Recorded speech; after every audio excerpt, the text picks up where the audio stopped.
उद्धव ठाकरे के साथ क्या फिर कोई धोखा हो गया?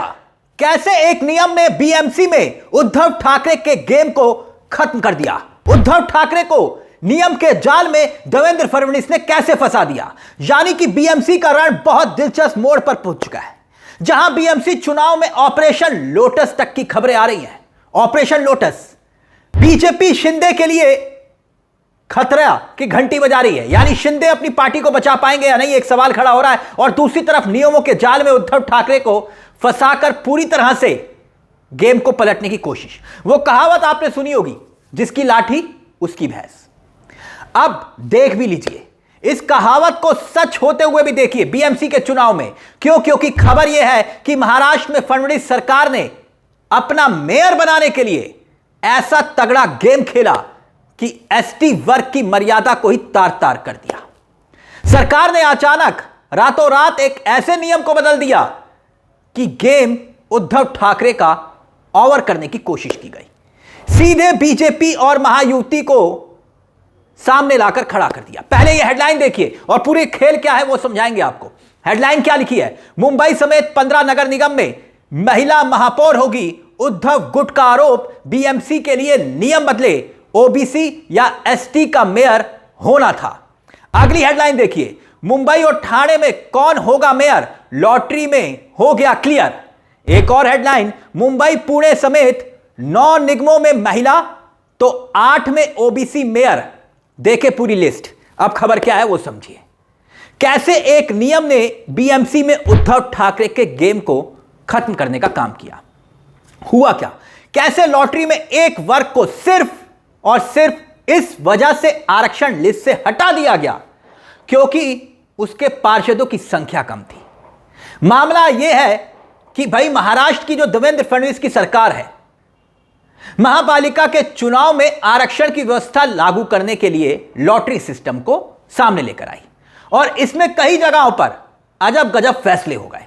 और खास तौर पर जिस बीएमसी के मेयर चुनाव में पूरे देश की निगाहें टिकी हुई हैं, क्योंकि सबसे बड़ा बजट, सबसे मालदार बीएमसी ही तो है, इसलिए मेयर की कुर्सी के लिए इतना सब कुछ हो रहा है। वहां उद्धव ठाकरे के साथ एक बड़ा खेल हो गया।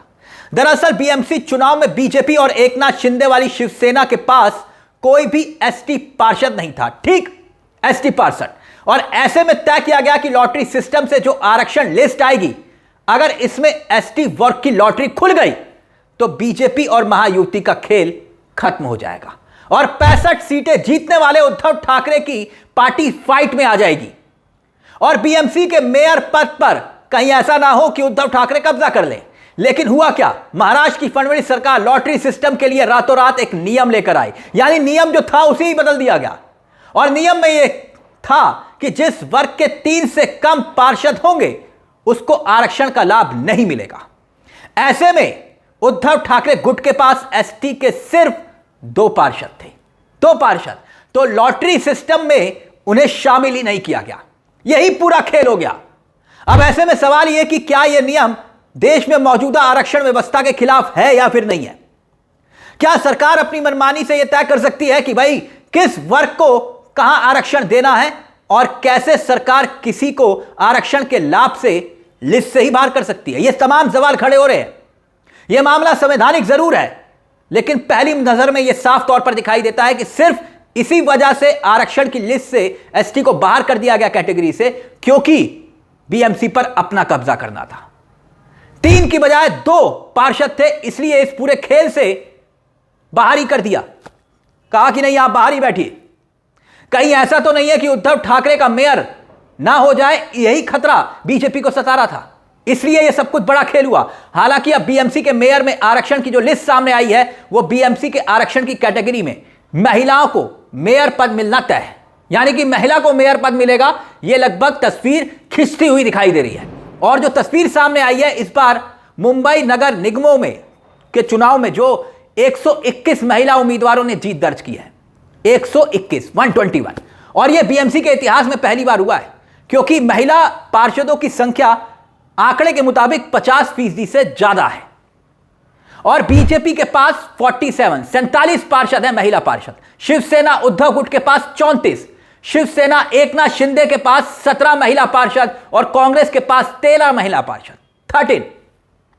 और जो बाकी जो पार्टियां जैसे एआईएम है, उनके पास भी पार्षद है, महिला पार्षद। मनसे के पास 4 हैं, एनसीपी और समाजवादी पार्टी, उनके पास एक एक महिला पार्षद है। और ऐसे में कुल 227 वार्ड में से 114 वार्ड महिलाओं के लिए आरक्षित थे।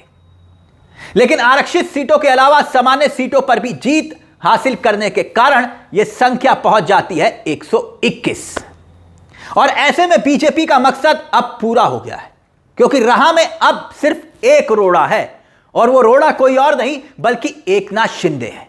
क्योंकि पिछले दिनों जिस तरह से जीत के बाद अचानक एकनाथ शिंदे ने अपने सारे पार्षदों को, नगर सेवकों को 3 दिन तक 5 स्टार होटल में कैद रखा, 5 स्टार होटल में नजरबंद रखा, और खबरें यह तक उड़ी कि भाई शपथ पत्र और डॉक्यूमेंट्स पहले साइन हुए और फिर जाकर रिहा हुए कि भाई हम पार्टी के फैसले को मानेंगे। इससे शक और गहरा गया, क्योंकि सवाल यह खड़े होने लगे कि एकनाथ शिंदे किससे अपने पार्षदों को बचा रहे थे, बीजेपी या फिर उद्धव गुट से। लेकिन क्योंकि शिंदे के 29 पार्षद जिनके साथ जुड़ेंगे, मेयर तो उसी का बनेगा, यह बात तो साफ है। बीजेपी और शिंदे ने साथ मिलकर चुनाव लड़ा, तो यह लुका छुपी का खेल किसके साथ हो रहा था और क्यों हो रहा था, और फिर वो कौन से साइन थे जो करवाए गए पार्षदों से।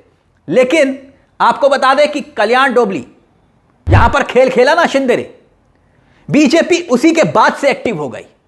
ऑपरेशन लोटस तक की चर्चाएं आ रही हैं। क्यों? क्योंकि बीएमसी में भी बीजेपी और शिंदे एक साथ लड़ रहे थे। दोनों के पास मेयर बनाने की संख्या भी है, लेकिन उसके बावजूद अब तक मेयर का फैसला नहीं हो पाया।